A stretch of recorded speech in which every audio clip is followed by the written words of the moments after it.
শেখ হাসিনার নির্দেশে 18 ফেব্রুয়ারি রাত 12টার পর সারা দেশে হরতাল ও মশাল মিছিল পালন করে ছাত্রলীগ।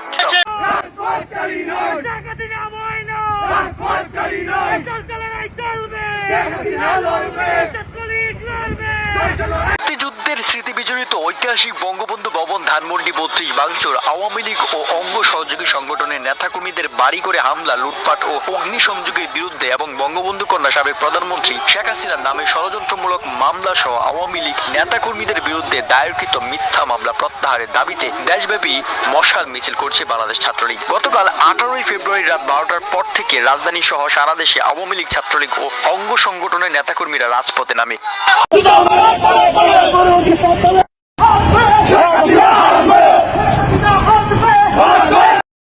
বিভিন্ন জেলা, উপজেলা, মহানগর ও ইউনিয়ন পর্যায়ে বিক্ষোভ ও মশাল মিছিল অনুষ্ঠিত হয়। ছাত্রলীগের পক্ষ থেকে দাবি জানানো হয়েছে স্বৈরাচার ইউনূসের অবৈধ শাসনের অবসান, দেশব্যাপী ডেভিল হান্ট নামক অভিযানের নামে আওয়ামী লীগ ও ছাত্রলীগ নেতাকর্মীদের গণগ্রেফতার বন্ধ এবং ভোট ব্যাট কর বৃদ্ধির অযৌক্তিক সিদ্ধান্ত প্রত্যাহার করতে হবে। পাশাপাশি শেখ হাসিনাকে ভারত থেকে সম্মানের সঙ্গে ফিরিয়ে আনতে সরকারকে বাধ্য করার শপথ নেন নেতাকর্মীরা। ঢাকা বিশ্ববিদ্যালয়, রাজশাহী, চট্টগ্রাম, খুলনা, বরিশাল সহ দেশের বিভিন্ন বিশ্ববিদ্যালয় ও জেলা শহরে হাজারো নেতাকর্মী মশাল হাতে বিক্ষোভ মিছিলে অংশ নেন।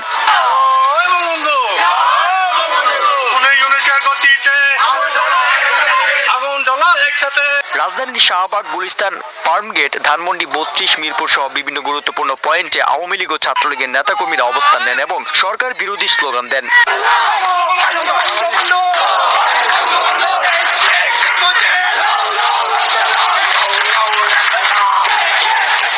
ঢাকা বিশ্ববিদ্যালয়ে ছাত্রলীগের নেতাকর্মীরা মশাল হাতে শোভাযাত্রা বের করে।